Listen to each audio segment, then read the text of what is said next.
Yeah, and we're on. Welcome to the Aion Podcast, the podcast dedicated to cultivating healthy masculinity in men. And with me today, I have the honor once more to have Navy SEAL Jason Gardner with me, who was a guest at Aion Podcast, the third episode. And this episode was one of our most appreciated episodes. We received the most feedback on this one. Many men and also women wrote to us and truly appreciated the message because it's such a practical, useful message that is really useful in all levels of life, really. And that is what I think is so amazing about the work that you, Jason, and you guys at Echelon Front are doing, because it's really practical and functional and also easy in a way to grasp the concept, even though the application of that knowledge is always a challenge. It's easy to grasp. And for those of you who don't know about Jason, I thought I a quick introduction, um, so you have a clue about who he is. And here it goes. Jason Gardner is a former U.S. Navy SEAL combat leader and now a leadership instructor and speaker with Echelon Front. Jason spent nearly 3 decades in the SEAL teams with 9 deployments across the globe, with experience operating in violent cities in both Iraq and Afghanistan. Jason has seen firsthand the power of the leadership lessons taught at Echelon Front. He brings perspective from every level of leadership, from a frontline SEAL sniper to the SEAL Team 5 Command Master Chief. As a lead instructor for Naval Special Warfare Group 1 Training Detachment, he created and implemented realistic and challenging special operations combat training to better prepare SEAL units for the real-world battlefield. Throughout his career, he worked alongside Jocko Willink and Leif Babin, the authors of Extreme Ownership and The Dichotomy of Leadership, good books, you should read them, and several members of the Echelon Front team, developing the same principle and mindsets taught to companies across every industry. He is the recipient of the Silver Star, 2 Bronze Stars, and a Purple Heart, and numerous other awards. After his retirement from the US Navy, Jason brings unmatched experience with combat leadership in dynamic environments, building winning teams, and developing relationships across all levels of an organization. He serves as a leadership instructor, speaker and strategic advisor at Echelon Front. It's an honor to have you on, Jason. Welcome. Thanks, Carl. How are you doing, man? All good? Yeah, things are going great. How's the family? The family's good. Good. The kids won't be going back to school, so they'll be doing distance learning here in a couple weeks, but that just is what it is, and so we just work with it. How have you been affected by Corona?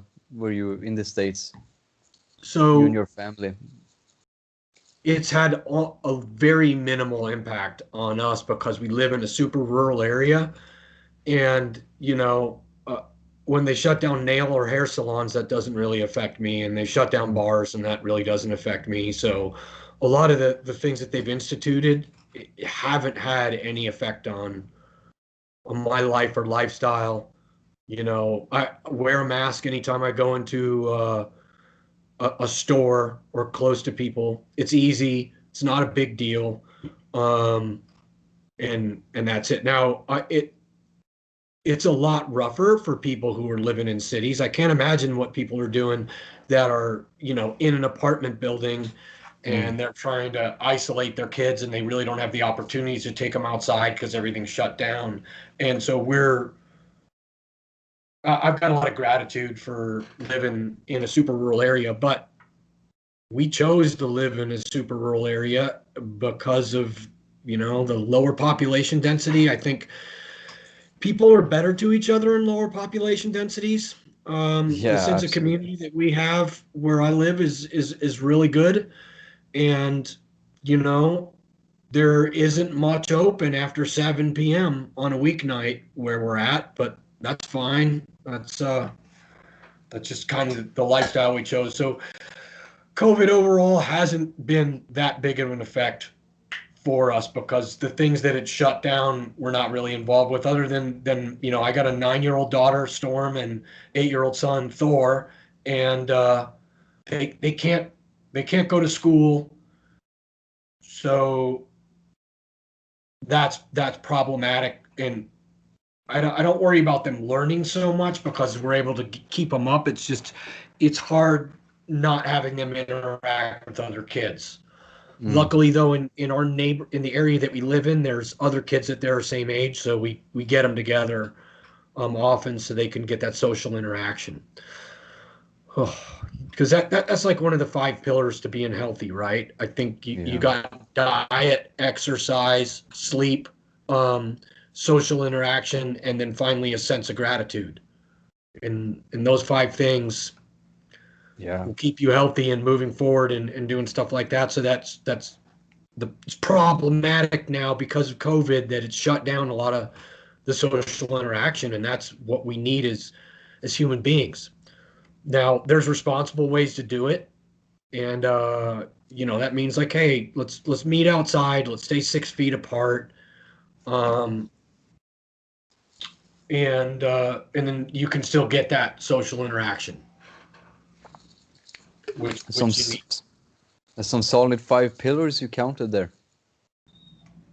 Yeah, and I just stole those from a guy I heard on Rogan that was a neuroscientist. You rattled them right off, and I'm like, "Oof, those are spot on." Yeah, they Because were truly the spot the on. diet, sleep, exercise, I had that already figured out, but a Yeah. sense of gratitude, that's huge. And that sense of gratitude and that perspective for how good things are Yeah. is really great for your brain chemistry, and then the social interaction is another thing that they've proven is healthy for you, given It's that like we're the social creatures as human beings. yeah. It's like the essential ingredients to make a human being function optimally and well. Exactly, Yeah. exactly. And you know what? I'm glad that you didn't say that's the essential ingredients to be happiness, because I think if you chase happiness, Yeah, you're then fucked. there's a problem with that. Yeah. Um, What do you think the and problem is there? Because a lot of people, chase happiness, and I've been one of them, and I've come to the same conclusion as you. And I feel that the more you chase happiness, the more it just slips through your fingers, yeah, yeah, in a way. What have you that experienced? that's the same analogy I was going to use. It's like trying to hold water in your hands. Um, Yeah. I think it's a byproduct of having a purpose in your life. And Mm, then if you have purpose, it's a byproduct of other things. And so if you're chasing it, you'll never get it until you don't try to get it, and then yeah. then it can come to you. It's the And paradox, right? so that's where I think that just chasing happiness for the sake of happiness is, man, and as I say that out loud, it's a little bit selfish, Mm, right? I yeah. was like, I Yeah. just want to have this feeling, but it's a byproduct of other things, and those other things, it'll come to you if you're just not looking for it. Exactly. Because it's strange also just to chase a feeling. You know, Hmm. it's the more you think about it, the more it it falls apart. And I And think it could consume you a little bit to yeah, where you become unhappy that you're not happy, yeah, and man, I've it's experienced just that. not a recipe for success. Yeah, exact recipe for success. That's a good point also, because I have previously in my life I've practiced because that's a popular narrative, a popular form of spiritualism. Do what makes you happy and chase happiness. And the more I did that, the more unhappy I became. And as you said, also, I became like frustrated because I wasn't feeling happy. So it was just a bad circle. And, you know, often the most important things for your well-being is often in the short term.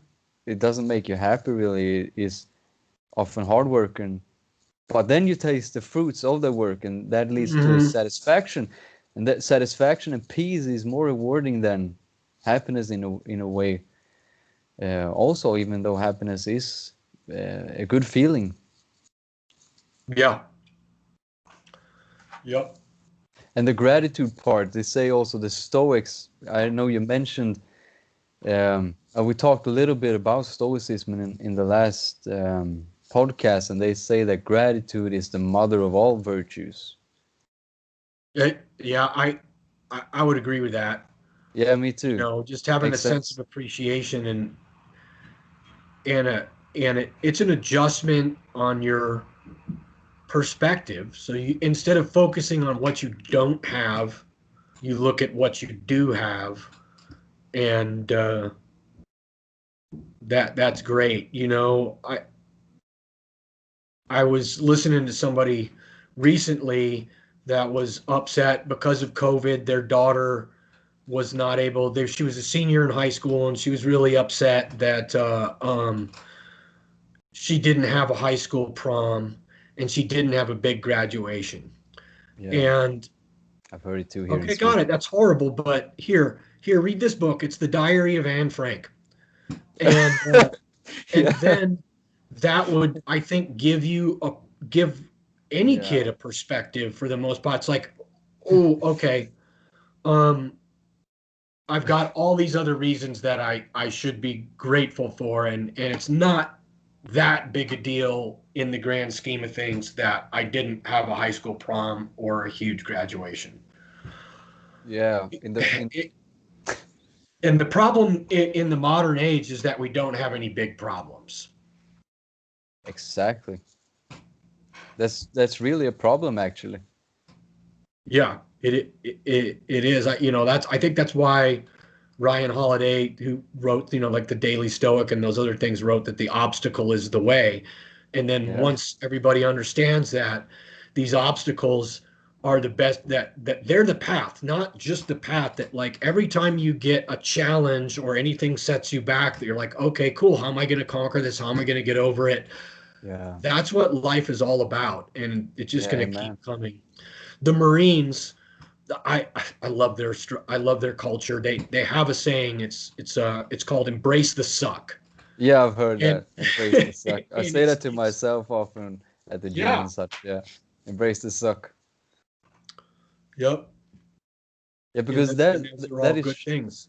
that's truly satisfying actually, and Hmm. it's also ironic though, as you said, that we lack real problems today often. So we have to seek challenges ourselves, Yeah. and the overcoming of challenges, that's the most rewarding thing I know, because that's the only thing that makes you grow also. Yeah. There's no growth out inside your comfort zone, and then as human beings, we're kind of designed to overcome challenges, and that's when we're at our best. Is when there is a Yeah, challenge and we're looking to overcome it. You know, and that goes right to the heart of extreme ownership, where there's like, okay, uh, my kid isn't listening to me. It's not your mm, kid's fault because they're not listening to you. It's you're not parenting correctly, and you've got to figure out a better way to parent so that they're paying attention. And the problem kids have is they have no perspective, right? They don't work for anything. You give them a place to sleep, you feed them whatever they want, you give them entertainment, so they don't have perspective. And it's a difficult balance to strike as a parent, where you can give them perspective on doing things for themselves and getting stuff done on their own. And How do it's you not work? easy. You have to strike a balance, a dichotomy between nurture and neglect. Yeah. Um, you are a parent. You have two. You have one daughter and one son. And How would? I got Yeah. three boys. I've got three kids. My Yeah. Right. oldest boy is in the army right now. He's like Yeah, I heard 20, that. going to be 25 here soon. And yeah. Amazing. And I so saw I a see a picture. lot of the stuff that I talk about in leadership. It applies to parenting because, of course, parenting is just leadership. How do you work with your kids? Just how do you provide perspectives? You said also it was a balance between nurturing and neglect. And I've heard you talk about this before. And an example that you told me last time was, for example, Storm has climbed a tree and she says that I can't get down. And then Mm, you says you have to figure out a way to get down on your own. And yeah. perhaps you can then show you take this branch, and do it for yourself. Is that a sort of the way that you work with perspectives and That's one of them. I had there was another day when the kids wouldn't eat their breakfast, and it Mhm. was getting to be a big pain in the butt. So I'm like, hey, you guys got like 5 minutes to finish your breakfast, or you're not getting any more food till dinner. Period. And Yeah. they didn't finish their breakfast, and then they didn't get any food till dinner. I took them to town shopping with me. I got lunch and ate it in front of them, and then it's not going to hurt them not eating for 8 hours. No. And so then at dinner time, they ate it right up. And then another thing that we discovered is like having them cook, having them being involved in meal prep. They'll eat if they get so excited about food when they partake in cooking it. So, whenever I'm putting something on the grill, hey, come here, here's where I'm setting the grill, here's the meat thermometer, here's how and we get them involved in it, and then Oh yeah. they do it. Like cooking breakfast. Both the kids know how to cook eggs. They do make a big mess when they do it. That's fine Yeah. because this investment in my time up front, I earn back when they actually eat the eggs that they just cooked. Yeah. And then they're getting pretty competent at it. So now they can just cook their own eggs. Now they've graduated into making their own, pancakes and other stuff. And when they cook it, they eat it all. And so that's good. They're starting to read more, and Hmm. so introducing them to some books to broaden their horizons are good. We play Dungeons and Dragons as a family. So Dungeons and Dragons, if you don't know what that is, it's a tabletop role-playing game, and there's a lot of opportunities in there to kind of teach them as we move through different experiences as they're managing the treasure that they get in different encounters. Hey, we're going to set it aside. We're going to invest in Ah, a bigger keep nice.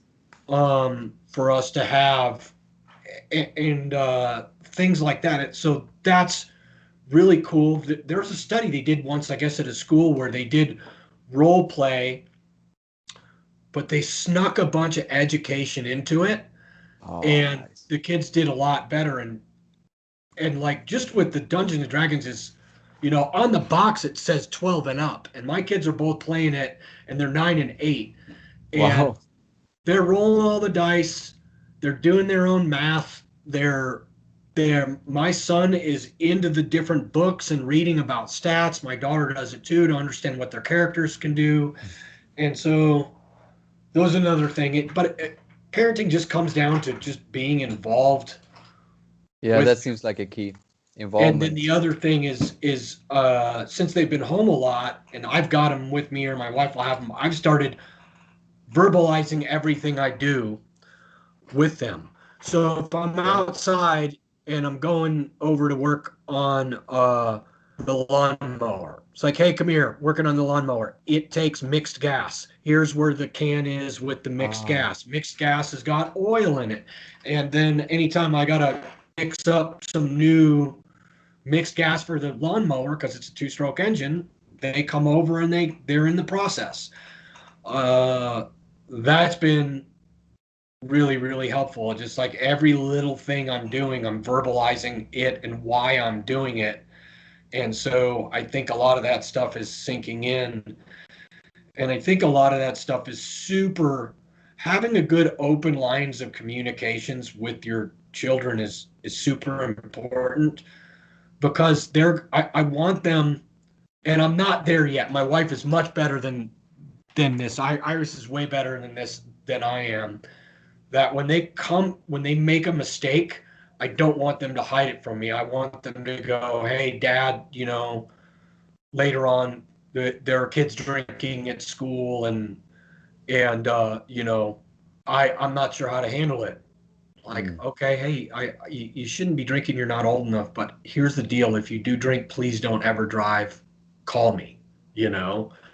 And be aware of the situations you can put yourself into, instead of them just doing it. I mean, they're going to come in contact with drugs. They're going to come in contact with hard drugs. They're going to come in contact with people that get in a car with someone that is a terrible driver. And the best I can do is, arm them with hopefully the enough sense to put their seatbelts on, or avoid riding with people, or tell people to slow down when they need to. Those are all tricky things, man. That's that law of combat number 4, decentralized command. That's what you're striving for as a parent, is to get it to where they're leading themselves. Wow, yeah, exactly. Decentralized command. What was I thinking? Yeah, how do you make sure, how do you practice that open line of communication, as you mentioned, that your children feel comfortable to tell you an uncomfortable event or truth, that they can come to you and be sure that I can tell my father this, I can tell my mother this, even though it's might be bad, or etc. Yeah, I don't have an answer for that. I'll tell you what I'm trying. I'm trying to do the best to talk to my kids a lot so they're comfortable talking with me. Seems like a good Iris key. is much better than this, and I am. Um, I think that when it comes time to discipline them, and I'm not saying you don't discipline them, but you maintain control of your temper, and you're like, hey, here's what you did. Here's why this is bad, and here's the results of it. This is just not behavior we're going to tolerate. But I think they would be more apprehensive of me like wigging out, which my temper is like, it's a big monster, and it's hard for me to keep control of it.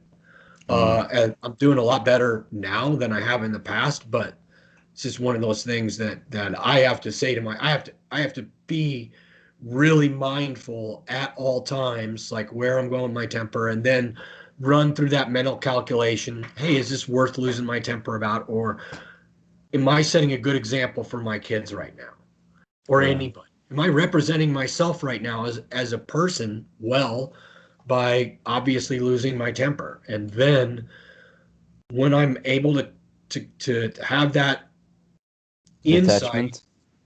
and detachment, then it's easier to control. Yeah. Yeah, we all have our vices, you know. Mm-hmm. We sure do. Yeah. Um, Dang it! I'm glad you brought that up because I saw something. I saw a Marcus Aurelius quote today. Yeah, I'm That reading his was, book right now, actually. and how are you liking it? Uh, Are you reading I love it. I love it. Meditations? Yeah, meditations. I love it. There are incredible. Um, it's an incredible philosophy, and I think also that it works well with extreme ownership.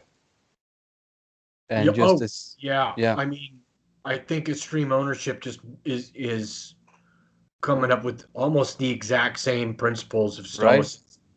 yeah. Yeah. I love Stoicism as well, just as I mentioned with the extreme ownership, is that it is simple and practical, you know, Hmm. and um, But it's not easy. We have exactly, to it's not say easy. it's simple, but not easy. No, hell no.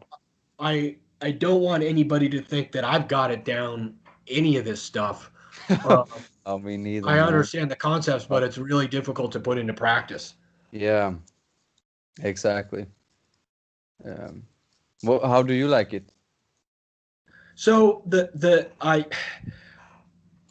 it's a lot of heavy lifting because of the way it's translated to Yeah, really break it down. And that's why I lean heavily on Ryan Holiday in the Daily Stoic, because he breaks down what Marcus essentials. Aurelius is talking about into to how it applies today. Yeah, And then redoes it. And maybe it would be helpful if there was another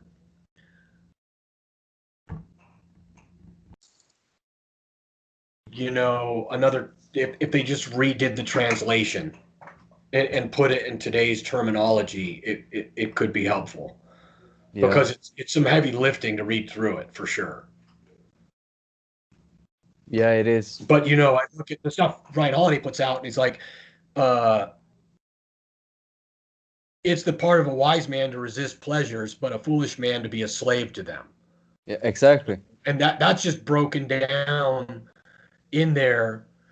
Um, but that was in the middle probably of a huge paragraph of a lot of other stuff, to where pulling that meeting out is super helpful. Yeah, and that statement might also seem very contradicting for many people. That it's in the wise man to resist pleasures and the fool to be a slave to them, and that also, I think that is the key to why Jocko says discipline equals freedom, Yep. and that's truly the case. I've been slave to my pleasures, Hmm. and and then you're just like a dog in a leash, being directed by every tiny impulse and have no control really over your life, and you can't really build something either, uh, because if you just chase pleasure, you lack the necessary discipline and aggression to overcome, these temporary uh, resistance of those pleasures. Yeah, and it's a real balance, isn't it? Because neither of us is sitting here saying that you should be a monk. Exactly. And like, hey, Yeah, don't ever eat chocolate cake, but I'm not going to eat it every day. I'm not going to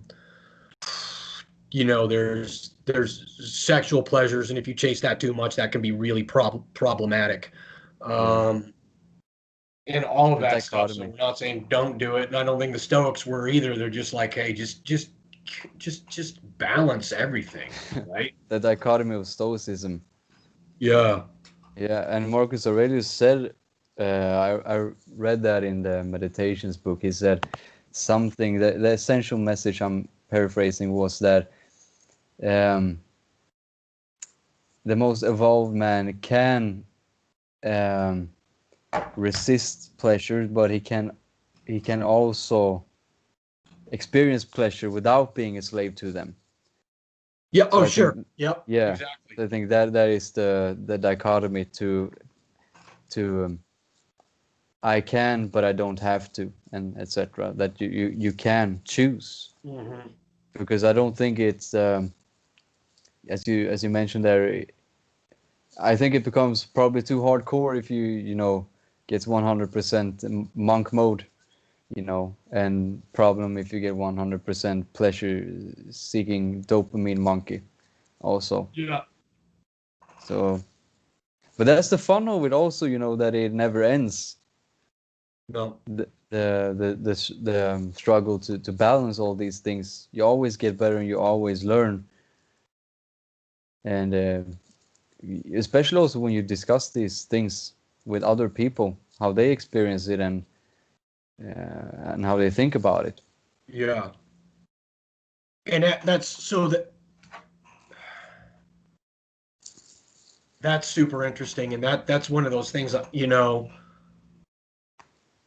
when you sit down and you have honest conversations about people with other Yeah, people, you're going to find that you're not that far off from anybody.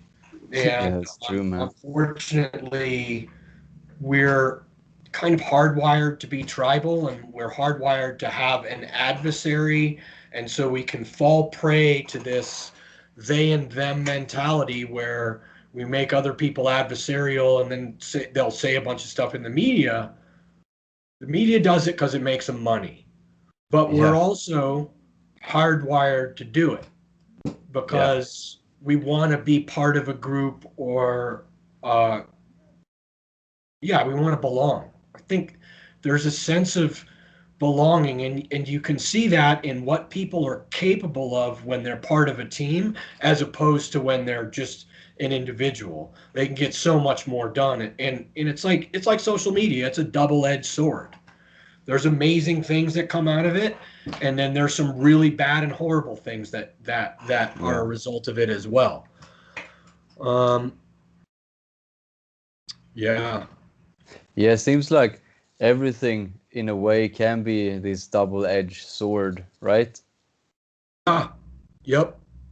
Depending on how you use it and uh, etc. And I also like what you said about how we can get so much further in teams.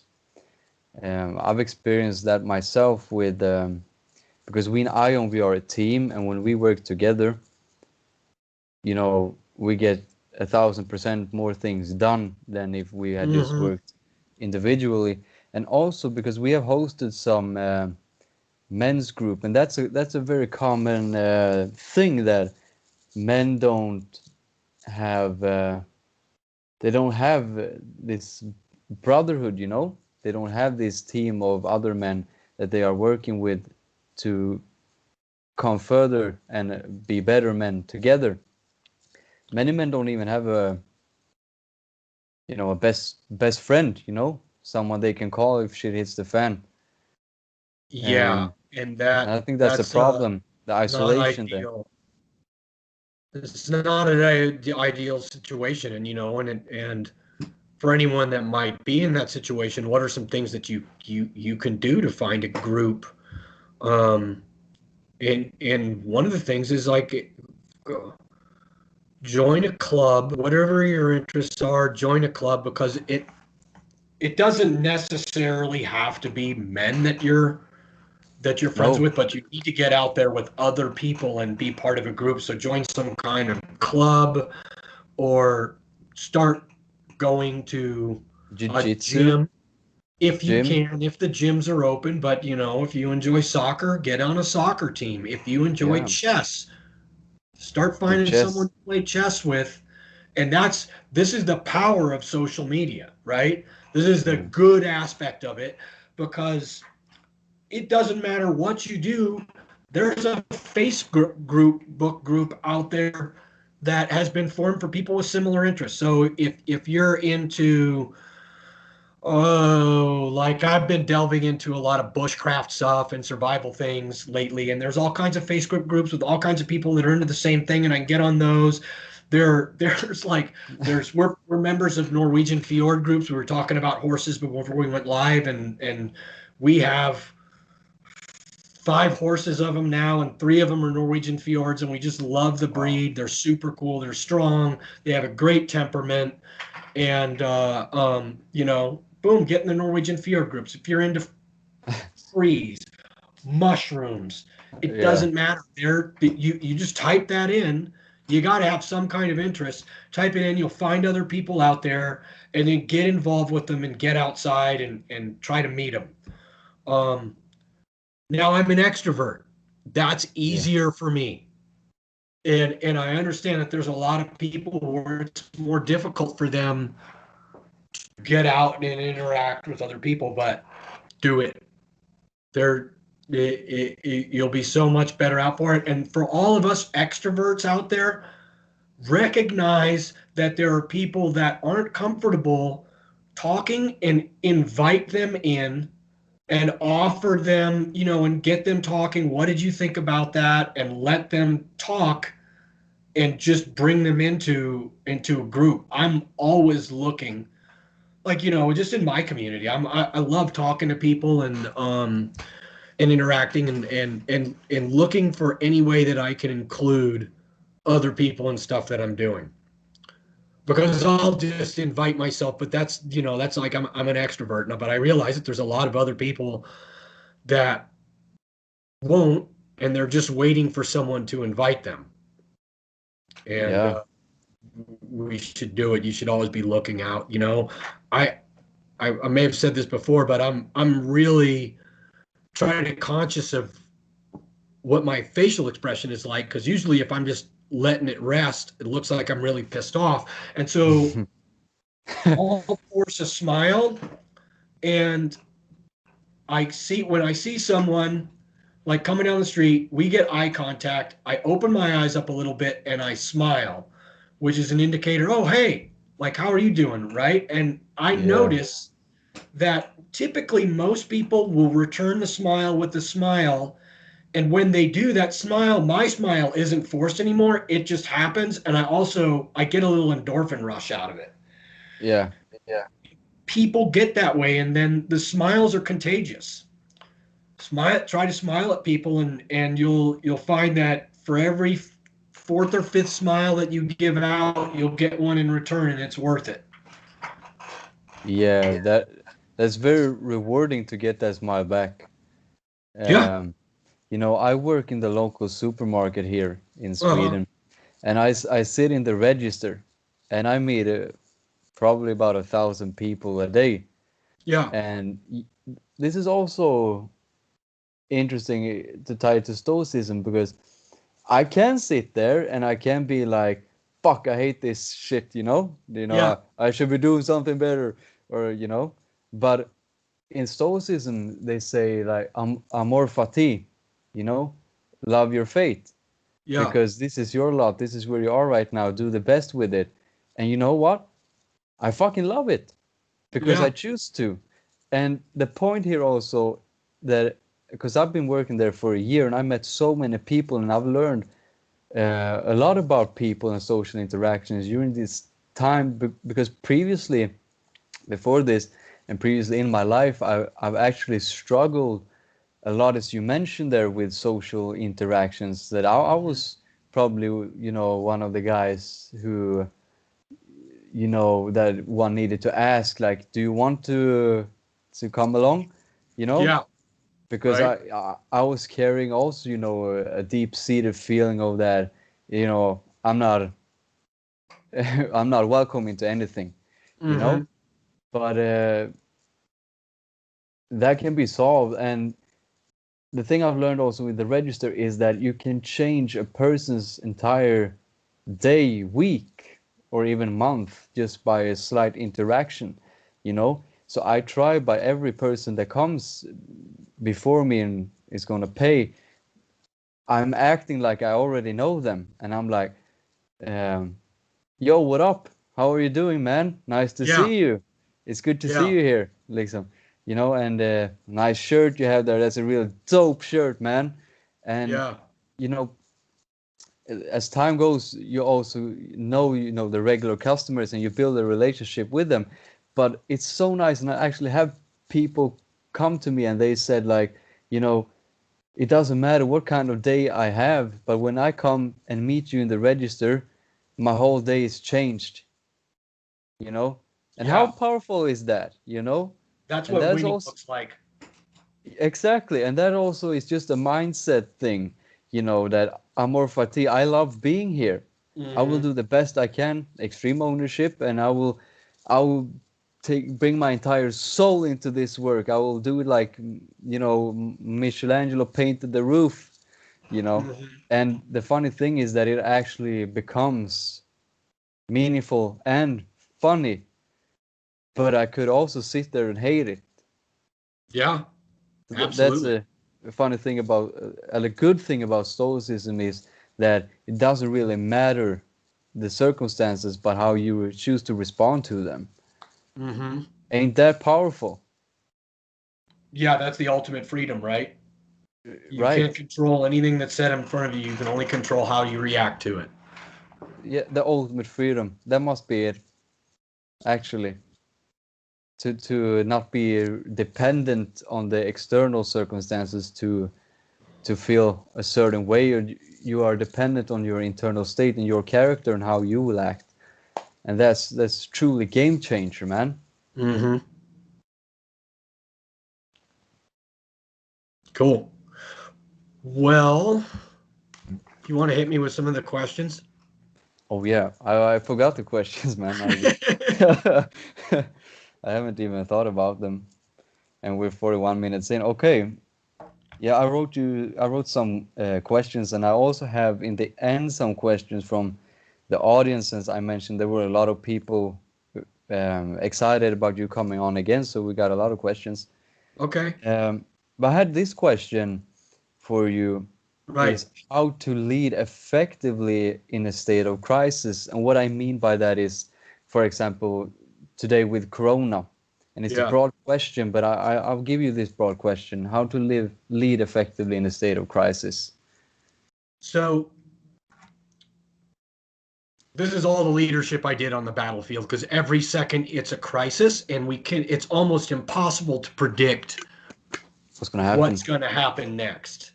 And so, we're basically applying we got the 4 laws of combat that Jocko developed for combat leadership. And then as they applied them out, they looked like, hey, this applies everywhere in life. So you got cover and move, which is teamwork, simple, which is about clear and concise communications and actually figuring out where the heck you're going, right? Yeah, Simplifying everything down so your communications are simple and you understand where you're going so that everyone can function to their best capacity. Prioritize and execute. mm, That is the third law of combat, and that's what happens in any crisis situation. You need to be able to detach, and this is that thing we're talking about. It's simple, but it isn't easy. And yeah, take a step back and go, okay, well, what does this mean? What does this mean that there's coronavirus right now? And so you take a step back, you look at everything that's going on, you prioritize things, and then you knock them out by priority. yeah, Okay. And you may take a step back and like say, well, and companies have done this very well during the coronavirus, and other ones have reacted very poorly because they're not being proactive, they're being reactive, and they're not saying, well, if we can't send it there was a bank that I worked with. And so when this first hit, and I'm talking about when it shut Italy down, they're like, okay, what are we going to do when we have to have everybody work from home? And they said, let's send everybody home and see what works. And they discovered like they had internet issues, they had computer issues, they were able to figure all that stuff out, push everybody home and get that going on. And then they're like, well, how are we going to serve our customers? And what's the issue that we're going to have with customer support? So they took people that were in their loan department and everyone, and they're like, hey, we're all going to cover down. We don't want anyone to be on hold for longer than, say, 3 minutes. And guess what? Loan officers, you're going to have to answer phone calls. And all these people are answering phone calls from home. And they got it done. And they just wow, started stealing business from all their competitors because they had a person there to answer on the phone. So, what does it mean? It means that if they're asking us to wear a mask when we go into public, put the stinking mask on.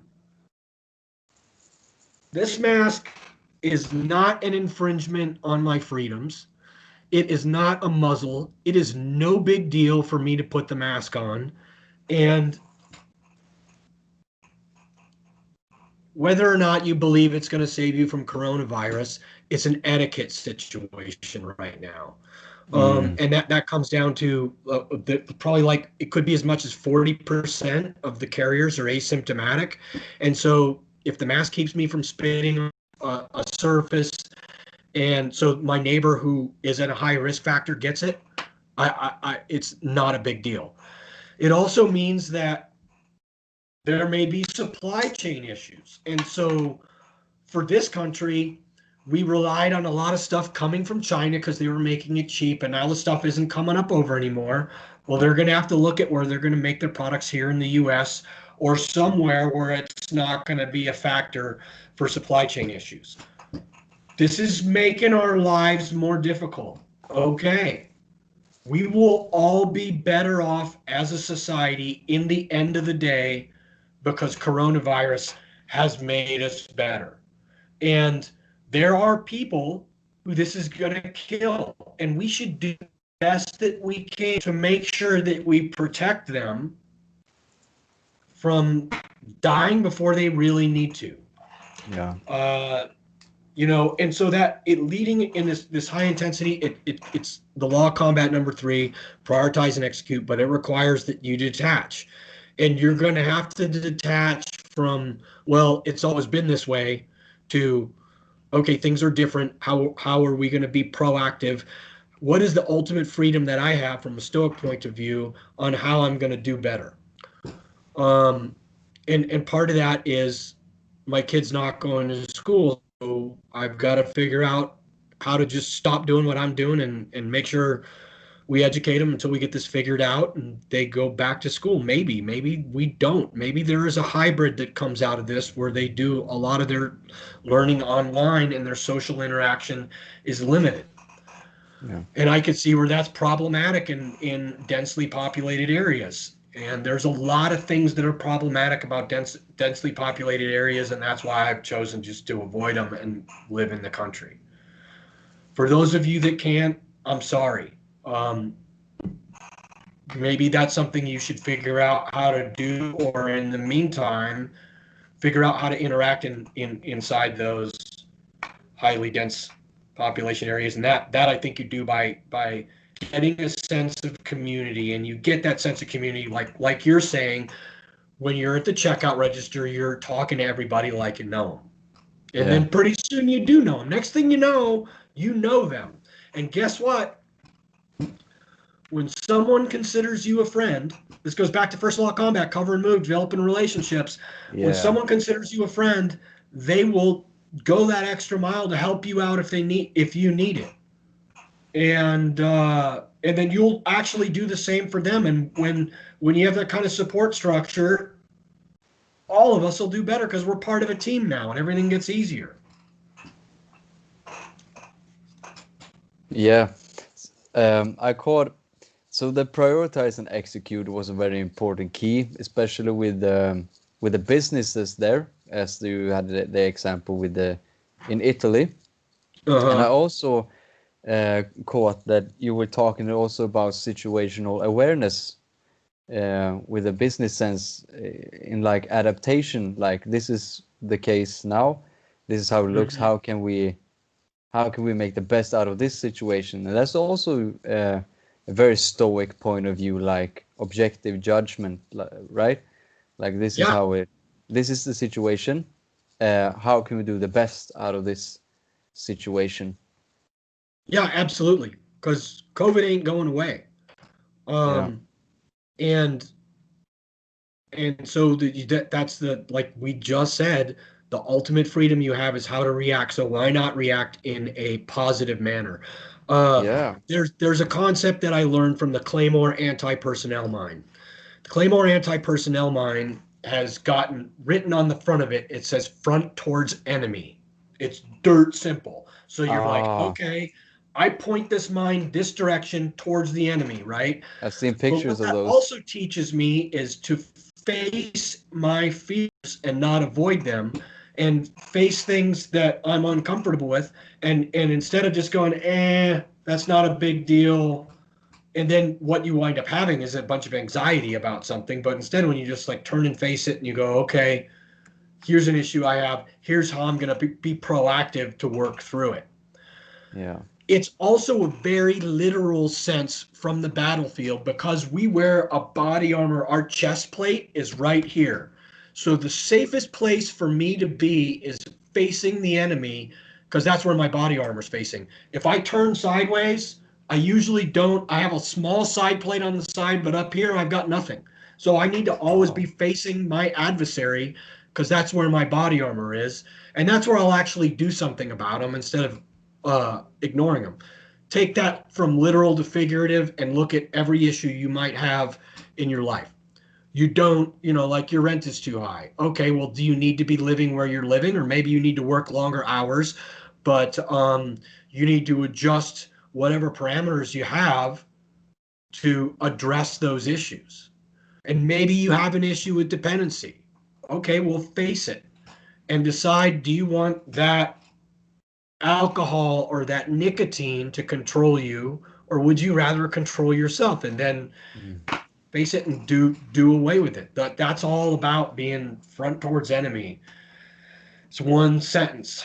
Claymore anti-armor personnel mine, and it's awesome. And the more and more I think about applying that anywhere, and it's just like, hey, look at where the problem is, where the friction point is, and seeing how to fix it. And sometimes the enemy's in the mirror, right? And it's our own worst enemies can be our egos, because we lose humility, then we think we're good at everything, and we've lost our potential to grow. Yeah, there's also a perspective question, like how if you grow too grandiose, like you might need to check yourself by exposing yourself to perspectives once in a while. And I also, what you said there about it was with the front towards the enemy. I've heard that Jocko also talks about default aggressive. Mm-hmm. And Jordan Peterson was on Jocko, and he also talked about the psychology behind this. And it makes sense also because he said that there's a difference in your brain chemistry if you are on the defense or if you are on the attack. So they took the example, and Jocko said that when we were patrolling through a city, we didn't have the mindset like we are on the defense, people might shoot us, but instead we had the focus like we are on the attack. And that changed the brain chemistry from defense, that's the fight flight, and then the amygdala fires up and you can't make rational decisions. But if you are on the attack, then you are focused instead also. So it makes sense in brain chemistry as well. And the default aggressive, so that one takes a little clarification too. They're not talking about default aggressive where, I'm going to go kick sand in some guy's face at the beach and try to steal his girlfriend, or be a jerk and bully everybody. They're meaning they want your default mode to be you're going to do something. So you have the Marine Corps in their publications, they say bias for action, meaning that your default mode is to do something, to figure out a problem. Oh, there's a problem over there. Okay, here's what I'm going to do about it. And so you're constantly problem solving. You're constantly looking for a constructive way to move forward. And they think that's why that a lot of soft operators, because we were on the aggressive on the battlefield, and we don't have as much issues with post-traumatic stress disorder. However, there are issues with it, but your brain chemistry is completely on the different when you're out doing something and being proactive as opposed to being reactive. Proactive and reactive. I like those two differentiating differences between proactive and reactive. That ties also back to the Stoic philosophy, like choose how to respond instead of being immediately reactive to what is happening. Yeah. I see also, Jason, that we're reaching the time frame. I think we're good for a little bit longer. We're good You for a had some little tough bit. questions on there that I'm happy to tackle. So All right. you had one on there about Black Lives Matter. Exactly. And I The want to talk rioting about and that for a violence, second. and yeah, I Yeah. would like to hear your thoughts about that. So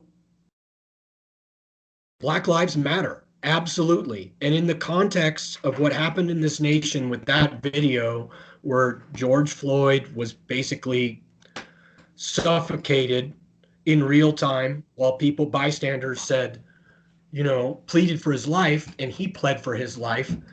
Yeah. That is completely unacceptable. And there's a lot of people that say all lives matter, and yeah, sure they do, but let's look at it this way. You have a sister who dies of breast cancer, and they're going to have an event for breast cancer. You don't show up at the event and start saying, hey, all Prostate cancer cancer. matters, not just breast cancer, okay? Yeah. Yeah. As a white man, I have no idea what the perspective is of colored people. And as I've shut up and stopped making assumptions about what their life experience is and started listening, I'm like, oh, okay, well, you know what? We have absolutely come a long way in this country, in the United States, with regard to race relations, but I feel like we've got a long way to go. And I think we're moving in the right direction. But let's be honest, we had segregation in this country in the 1960s. It wasn't, the Civil Rights Act was held up in court in some places until the early 70s. Okay? That's institutional racism by definition. And there are people who grew up in households where their grandparents and their parents lived through that. And so I would be remiss if I said that racism went away when we passed the Civil Rights Act. No, it didn't, because we all know that nobody's perfect, right? Yeah. And so Black Lives Matter, Blue Lives Matter. The police have a horrendously difficult job, and they are doing the best they can to try to keep us all safe. And I sincerely believe that they are the glue that holds us together. Are there bad cops? Absolutely. There are. And, we need to look at ways to identify who are bad cops that actually have malevolent intentions and separate them from the good cops. And I think it's a small percentage, but it is a percentage. And Mm. look at ways that we can help our police forces do a better job of policing, because, hey, there are people that need to be handcuffed and tackled and tasered and clubbed and shot. Yes. They need it. And the police are the folks that we're entrusting to go do that job. So we've got a lot of unrest in this country right now. I think we're kind of winding down, but there's a lot of unrest, and people do their causes a disservice when they're chucking bricks through windows and setting buildings on fire. Yeah. It's Many of not these. the best way to get to change. The Yeah. best way to get to change is peaceful protest. Gandhi proved this. Martin Luther King has the great quote where he says, you can't fight hate with hate. Darkness doesn't get rid of darkness. Light does it. Hatred doesn't get rid of Amen. hatred. Love does it.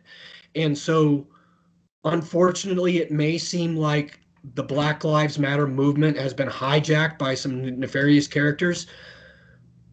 Okay, Yes. let Yeah. go of that. Let go of it and understand that what they're trying to say underneath all that is like, hey, we've come to a point where we feel like we're expendable, and assess that and shut up and listen. And I think that's the best thing that we can do as a society is listen to the folks of color and ask them what their experiences are, and then see how we can do better, right? Yeah. Where does that stop? I don't know. I don't think that, like, paying reparations for slavery is an answer. I think that we spilled a lot of blood in this country straight up to get rid of slavery. Uh, and this is an application. It's like you look at violence, and when does violence make sense? And it makes sense when you're getting rid of horrible stuff like slavery. And there have been a lot of wars fought to get rid of slavery and to get rid of oppression in any other sense. It's like, okay, these are senses where it is the right thing to apply violence to do that. Now, okay, so as I talk through that, there could be a counter argument that's like, well, that's why we're throwing bricks through windows. Yeah. But unfortunately, the the shop owner doesn't have a lot to do with the police. And the best thing that can do it is outing the stuff with videotapes, right? When Yeah. everyone can see what's happening, everyone sees that George Floyd video, and they're like, okay, that's really not where we want to be, and that's how we can fix it. We can force change. Um, they're talking about defunding police departments. Yes, Check. I've heard that. I don't know what that looks like. What does that And mean, even? so what I think it means is that we ask our police to be social workers. We ask them to be first aid givers, and maybe you split out some of the funding and push it towards social work.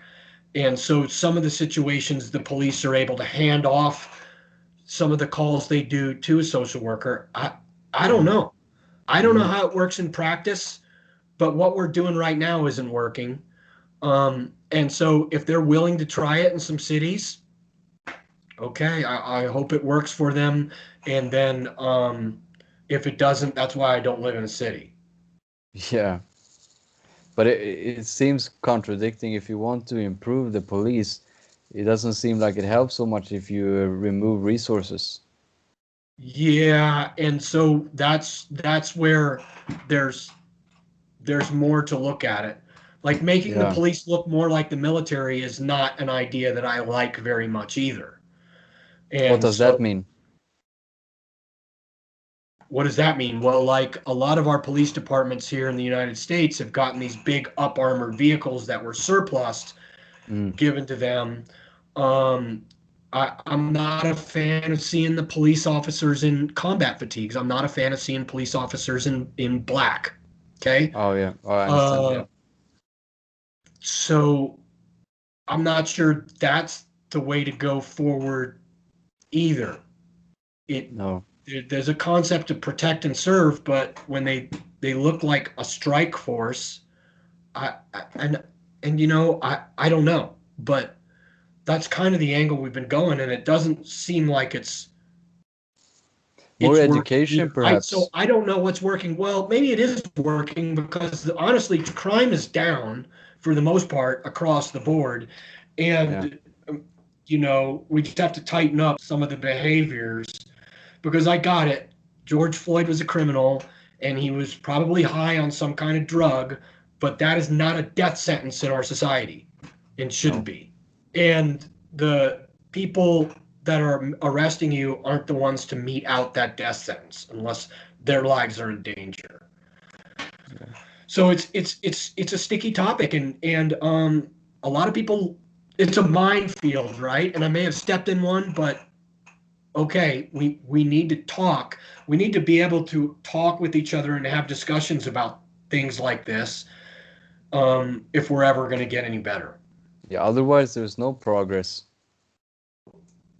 No. So And if, for me to yeah. assume like I'm not a racist doesn't mean that there aren't racists out there. Yeah. Yeah, but if the point is that we are going to create a better situation, then we have to talk about this, you know, like you said.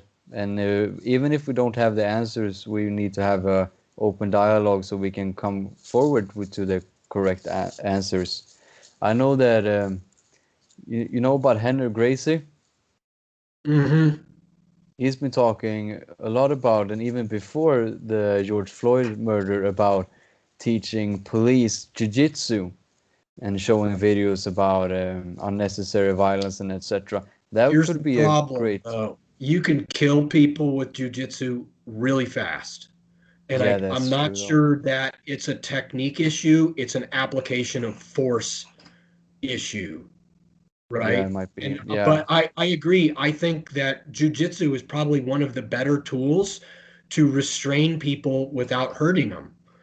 But if Yeah. you're a police officer that is a little bit sadistic, you can kill somebody with a rear naked choke really quick. Oh yeah.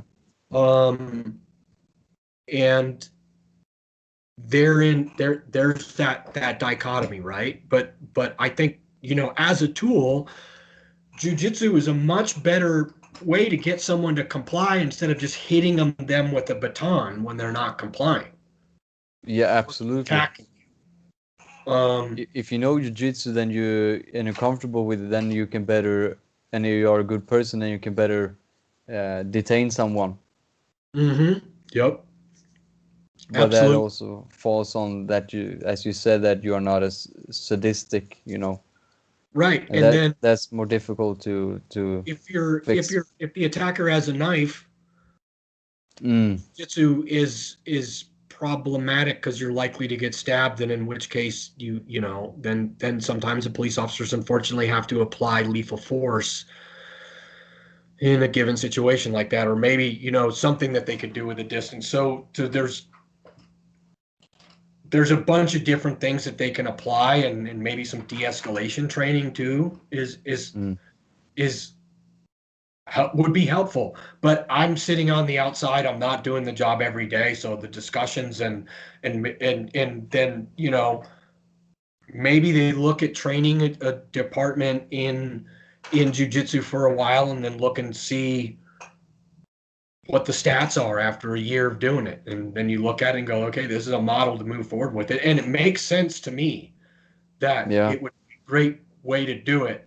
But you just have to remember, it's not going to stop the sadist. No. Perhaps one of the most important things you could do, because if we go to the root of these things, like becoming a criminal or becoming a sadist and etc., they often begin in childhood, in families. I saw some statistics about absent fathers, and I don't know the statistics by hand, but it was alarmingly high that absent fathers in home, these kids become criminals. I think it was, I'm not going to say a percentage, but it was over 50%, and ADHD and substance abuse and etc. And so promoting a healthy family structure and creating stable families is might be a good thing. And I read on the blacklivesmatter.com, and they wrote that we disrupt the Western prescribed nuclear family structure. And I think that was a very shocking thing for me to read. Why would you do that if the nuclear family, uh, a stable nuclear family, is one of the most best remedies to prevent criminality and all these things? Seems like a weird statement. It does. And I think if you sat down and discussed that with the person that wrote that, um, you would get some clarity on what the heck they're talking about there. And it might not Yeah, be that far off. And then the other thing is like the the intent of Black Lives Matter when it started was not to disrupt the family thing and all these other things. I think fairly hope certain. so. And Yeah, I think more than ever, it's time for most of us to do what we can to just listen. And you can listen to all the things that apply to folks of color, apply to women. yeah, People mansplain stuff to them. They have to worry about getting raped, abducted. The it's like what, 1 in 3 women is sexually assaulted. That's unsat. So yeah, it's imperative that we look at hear everybody's perspective and do the best we can to be better and not discount anyone's experience because it's not yours. Yeah, I agree 100%. Cool. Let's get into questions from some From of the the listeners. audience. Okay. Yeah. Yes, we got a question from Jimmy, and he asked this. As a Navy SEAL, you deal with a lot of pressure from time to time. Do you have any advice on what helps a person to not break under pressure, to not give in when pressured? Yeah. Detach. Detach. So you're going to have to catch your breath in the moment when you're getting really fired up. They taught me breathing in sniper school. You feel your heart starting to race, you're feeling under pressure. You're just going to take a deep breath, let it out, do that a couple times, get all that carbon dioxide out and take back and go, okay, what's going on? And then figure out a constructive way to move forward. Okay. Detach, breathe, But stress down. detachment is the key. Detachment, yes. And make an objective judgment. Do the best you can with the situation that is at hand. Yeah. Roger that. Okay, we have from Nils. I have a question about our pain limit and exhaustion. When have you felt like you didn't have anything more in you, and how much more did you really have inside? Yeah, going through our selection course, that test, which is our basic underwater demolition uh, course, that 6 months long. You're cold, wet, tired, and hungry the whole time.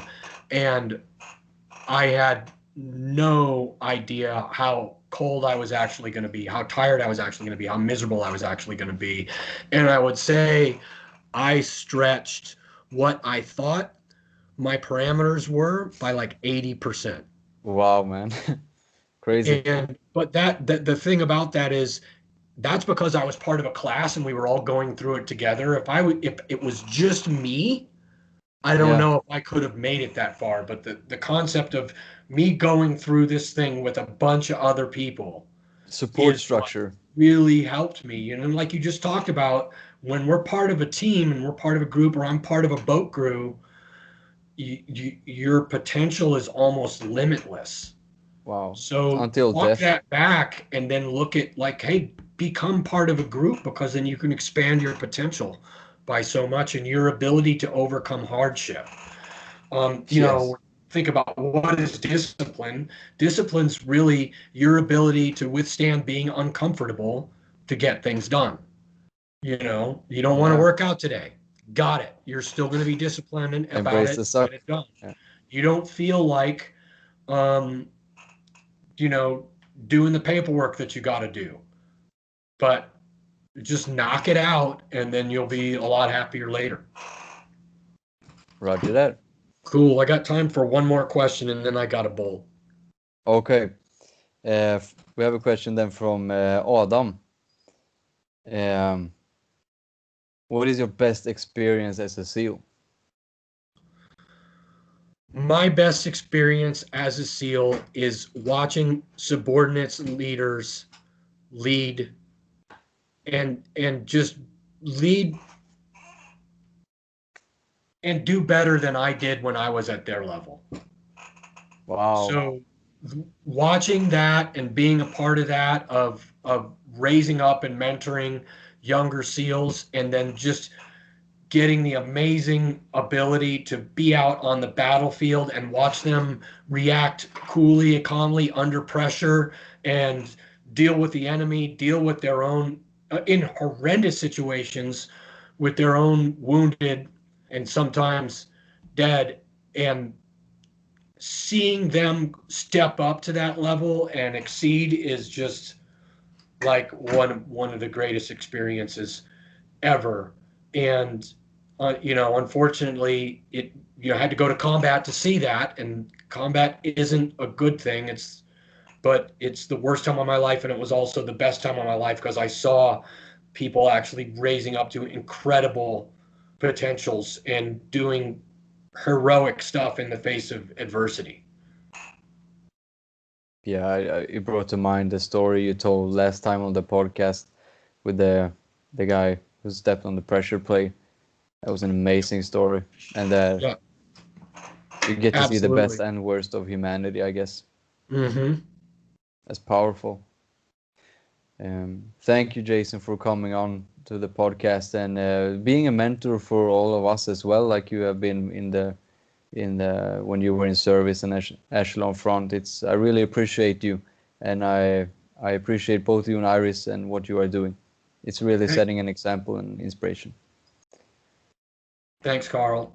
And yeah, everybody out there, stay hard and be kind. Some Boom. powerful words. Thank you. Take care, brother. Stay in Bye. All touch. right, brother. See ya. Bye. See ya.